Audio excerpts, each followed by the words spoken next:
metacarpal, metacarpal of horse, metacarpal of ox, metacarpal of sheep goat, metacarpal of dog.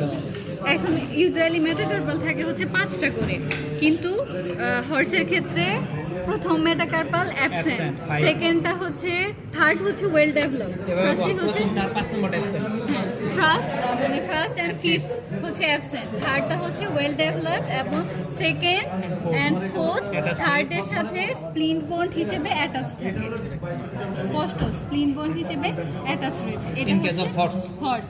এবং আরেকটা পার্থক্য হচ্ছে সেজিটাল rich, যেটা হর্সে থাকবে, আর অক্সে হচ্ছে সেজিটাল নচ, আর শিপ গোটেও সেজিটাল নচ।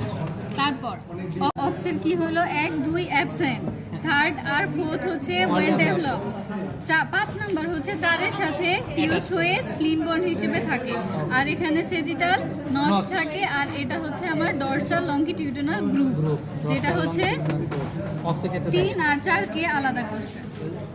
তারপর শিপ গোটেও হচ্ছে সেম অক্সের মতোই, আর ডগের হচ্ছে যেহেতু আমার 5টা মেটাকার্পাল থাকবে, ডগের ক্ষেত্রে 5টাই আলাদা আলাদা থাকবে।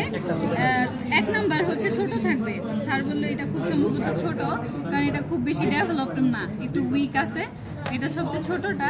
আর 3 নাম্বার আর 4 নাম্বার সমান থাকে, হ্যাঁ, আর 5 নাম্বারটা হচ্ছে